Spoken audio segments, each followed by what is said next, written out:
વિદ્યાર્થી મિત્રો, અમારી યુટ્યુબ ચેનલ ટીચિંગ મેથ્સ એલજીમાં આપનું હાર્દિક સ્વાગત છે. મિત્રો, આજે તારીખ 23/1/2025ના રોજ પાટણ જિલ્લા શાળા પરીક્ષા સમિતિ દ્વારા દ્વિતીય વાર્ષિક પરીક્ષા 2025માં ધોરણ 11માં અર્થશાસ્ત્ર વિષયનું પેપર લેવાયેલ છે. તેનું આજે આપણે સંપૂર્ણ સોલ્યુશન કરીશું. જો મિત્રો તમે સંપૂર્ણ વિડીયો જોશો તો તમને સંપૂર્ણ ખ્યાલ આવશે.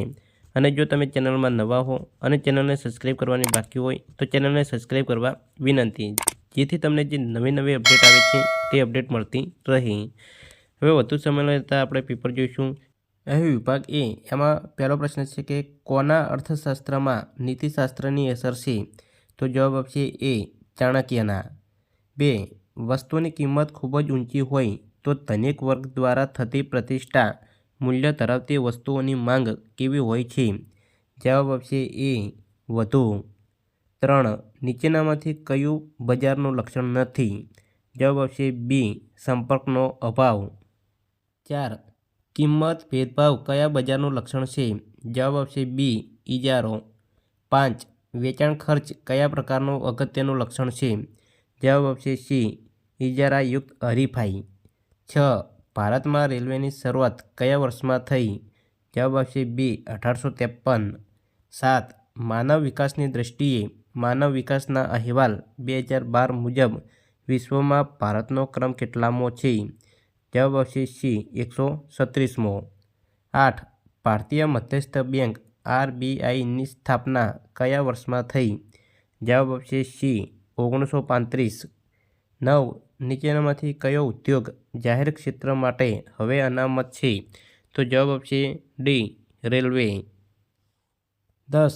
ઉત્પાદન પદ્ધતિથી રાષ્ટ્રીય આવકની વ્યાખ્યા કોણે આપી? જવાબ આપશે એ, માર્શલે. વિદ્યાર્થી મિત્રો, વિભાગ એ અહીં પૂરો થાય છે. હવે વિભાગ બી જોઈશું. વિભાગ બીમાં અહીં એક ગુણના પ્રશ્નો પૂછાય છે. તેમાં 11મો પ્રશ્ન છે, બિન આર્થિક પ્રવૃત્તિ એટલે શું? તો જવાબ, જે પ્રવૃત્તિ અર્થ ઉપાર્જન માટે થતી ન હોય તેવી પ્રવૃત્તિને બિન આર્થિક પ્રવૃત્તિ કહેવાય છે. 12. વેતન ઉત્પાદન કયા સાધનનું વળતર છે? તો જવાબ આપશે વેતન ઉત્પાદનના સાધન શ્રમનું વળતર છે. 13. માંગ એટલે શું? જવાબ, માંગ એટલે કોઈ એક ચોક્કસ સ્થળે, સમયે, ચોક્કસ કિંમતે ગ્રાહકની વસ્તુ ખરીદવાની ઈચ્છા, શક્તિ અને તૈયારી. 14. ભારતની પ્રાચીન નિકાસો જણાવો. તો જવાબ, પ્રાચીન ભારત મુખ્યત્વે સુતરાઉ કાપડ અને મલમલની નિકાસ કરતો હતો.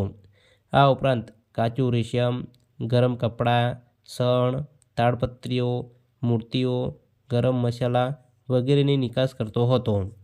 15. આયાત અવેજીકરણ એટલે શું? જવાબ, આયાત અવેજીકરણ એટલે આયાત કરવામાં આવતી વસ્તુઓનું ઘર આંગણે ઉત્પાદન કરવાની નીતિ. વિદ્યાર્થી મિત્રો, અહીં વિભાગ બી પૂરો થાય છે. વિભાગ સીમાં અહીં બે ગુણના પ્રશ્નો પૂછાયા છે. તેમાં 16મો પ્રશ્ન પૂછાય છે કે ઉત્પાદનના સાધનના સંદર્ભમાં શ્રમનો અર્થ સમજાવો. વિદ્યાર્થી મિત્રો, આ પ્રશ્ન એ ચેપ્ટર નંબર 2 મૂળભૂત ખ્યાલો અને સંકલ્પનાઓ તેમાંથી પૂછાયેલ છે. જો મિત્રો અહીં પ્રશ્નનું સંપૂર્ણ સોલ્યુશન કરીશું તો વિડીયો લાંબો થઈ જશે, માટે અહીં કયો પ્રશ્ન કયા ચેપ્ટરમાંથી પૂછાયો છે તે જણાવેલ છે. તમે તે પ્રશ્ન તે ચેપ્ટરમાંથી જોઈ અને સોલ્વ કરી શકો છો. 17મો પ્રશ્ન પૂછાય છે કે વસ્તુની માંગને અસર કરતા પરિબળો કયા છે? તો આ પ્રશ્ન ચેપ્ટર નંબર 3 માંગ આપેલ છે તેમાંથી પૂછાયેલ છે. 15. સમયનો લાંબો ગાળો એટલે શું? તો આ પ્રશ્ન ચેપ્ટર નંબર 5 આવક અને ખર્ચના ખ્યાલો તેમાંથી પૂછાયેલ છે. 19. ઇજારાયુક્ત હરીફાઈનો અર્થ આપો. તો આ પ્રશ્ન ચેપ્ટર નંબર 6 બજાર તેમાંથી પૂછાયેલ છે. 20. ભારતના પ્રાચીન અર્થતંત્ર વિશે ટૂંકમાં સમજૂતી આપો. તો આ પ્રશ્ન ચેપ્ટર નંબર 7 ભારતીય અર્થતંત્ર તેમાંથી પૂછાયેલ છે. 21. MRTP એક્ટનું પૂરું નામ આપો. આ કાયદો શા માટે ઘડાયો? તો આ પ્રશ્ન ચેપ્ટર નંબર 8 આર્થિક સુધારાઓ તેમાંથી પૂછાયેલ છે. 22. અલિપ્ત અર્થતંત્ર અને ખુલ્લું અર્થતંત્ર વચ્ચેનો તફાવત જણાવો. તો આ પ્રશ્ન ચેપ્ટર નંબર 9 રાષ્ટ્રીય આવક તેમાંથી પૂછાયેલ છે. 23. પુરવઠાનો વધારો ઘટાડો ટૂંકમાં સમજાવો. તો આ પ્રશ્ન ચેપ્ટર નંબર 4 પુરવઠો જે આપેલ છે તેમાંથી પ્રશ્ન પૂછાયેલ છે. તો વિદ્યાર્થી મિત્રો, અહીં વિભાગ બીમાં બે ગુણના આ રીતના પ્રશ્નો પૂછાયા છે. હવે વિભાગ ડી જોઈશું કે તેમાં અહીં વિભાગ ડી આપેલો છે, તેમાં 3 ગુણના પ્રશ્નો પૂછાય છે. તેમાં 24મો પ્રશ્ન આપેલો છે કે નિયોજકનો અર્થ આપી નિયોજકના કોઈપણ 3 લક્ષણો જણાવો. તો આ પ્રશ્ન ચેપ્ટર નંબર 2 મૂળભૂત ખ્યાલો અને સંકલ્પનાઓ જે આપેલ છે તેમાંથી પૂછાયેલ છે. મિત્રો, તમે અહીં ચેપ્ટર 2માંથી આ પ્રશ્ન તૈયાર કરી શકો છો. 20મો પ્રશ્ન, નીચે આપેલી આકૃતિના આધારે પ્રશ્નોના જવાબ આપો. તો અહીં પ્રશ્ન આપેલા છે 1, 2 અને 3. એમાં આ પ્રશ્ન ચેપ્ટર નંબર 4 પુરવઠો જે આપ્યો છે તેમાંથી પૂછાયેલ છે. 26, માંગની આવક સાપેક્ષના પ્રકારો જણાવો. તો આ પ્રશ્ન ચેપ્ટર નંબર 3 માંગ તેમાંથી પૂછાયેલ છે. 27, વાસ્તવિકતાની ખર્ચની સમજૂતી આપો. 28, બજારનો અર્થ આપી તેના ઘટકો સમજાવો. તો આ પ્રશ્ન ચેપ્ટર નંબર 6માંથી પૂછાયેલ છે. 29, ભારતમાં રેલવેના વિકાસની નોંધ લખો. તો આ પ્રશ્ન ચેપ્ટર નંબર 7 ભારતીય અર્થતંત્ર તેમાંથી પૂછાયેલ છે. 30, આર્થિક સુધારાની સાનુકૂળ એટલે કે હકારાત્મક અસરો જણાવો.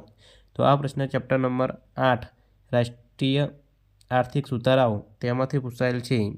31, માથાદીઠ આવકનો અર્થ જણાવી તેનું મહત્વ સમજાવો. આ પ્રશ્ન ચેપ્ટર નંબર 9 રાષ્ટ્રીય આવક તેમાંથી પૂછાયેલ છે. તો વિદ્યાર્થી મિત્રો, અહીં વિભાગ ડી પૂરો થાય છે, જે 4 ગુણમાં પૂછાયેલ છે. હવે વિભાગ ઈ જોઈશું. તો વિભાગ ઈમાં કેવા પ્રશ્નો પૂછાય છે. તો અહીં વિભાગ એ આપેલ છે. વિભાગ એ તેમાં પ્રત્યેક 5 ગુણમાં પ્રશ્ન પૂછાય છે. તેમાં 32, આઝાદી પછીના ભારતીય અર્થતંત્રની સમજૂતી આપો. તો આ પ્રશ્ન ચેપ્ટર નંબર 7 ભારતીય અર્થતંત્ર તેમાંથી પૂછાયેલ છે. 33, ખાનગીકરણનો અર્થ આપી તેની પ્રક્રિયા સમજાવો. તો આ પ્રશ્ન ચેપ્ટર નંબર 8 આર્થિક સુધારાઓ તેમાંથી પૂછાયેલ છે. 34, ભારતના વિવિધ ક્ષેત્રોના રાષ્ટ્રીય આવકમાં ફાળાની નીચે આપેલા માહિતીનો અભ્યાસ કરી નીચેના પ્રશ્નોના જવાબ આપવાના છે. અહીં પ્રત્યેકનો 1 ગુણ છે. તેમાં એક ટેબલ આપેલું છે, તેમાં પ્રશ્નો પૂછાય છે. તો પ્રશ્નો જોઈશું. પહેલો પ્રશ્ન, ભારતમાં કયા ક્ષેત્રનો રાષ્ટ્રીય આવકમાં ફાળો સતત ઘટાડો માલુમ પડે છે. તો જવાબ આપશે ઔદ્યોગિક ક્ષેત્ર. 2, વર્ષ 2014-15માં રાષ્ટ્રીય આવકમાં કયા ક્ષેત્રમાં ફાળો સૌથી વધુ જોવા મળ્યો. તો જવાબ આપશે સેવા ક્ષેત્ર. 3, કયા વર્ષમાં ઔદ્યોગિક ક્ષેત્રનો ફાળો ઘટતો જોવા મળે છે. તો જવાબ આપશે 1951. 4, વર્ષ 1951માં પ્રાથમિક ક્ષેત્રની ફાળો કેટલો જોવા મળ્યો છે. જવાબ આપશે 53.1. 5, વર્ષ 2001માં ઔદ્યોગિક ક્ષેત્રનો ફાળો કેટલો જોવા મળ્યો છે. તો જવાબ આપશે 27.3. તો વિદ્યાર્થી મિત્રો, અહીં આ રીતે વિભાગ એ પૂરો થાય છે. તો વિદ્યાર્થી મિત્રો, અહીં સંપૂર્ણ જે પેપર હતું તેનું સંપૂર્ણ સોલ્યુશન કરેલ છે. જો મિત્રો વિડીયો સારો લાગ્યો તો લાઇક કરો, શેર કરો અને સબસ્ક્રાઈબ કરો. Thank you.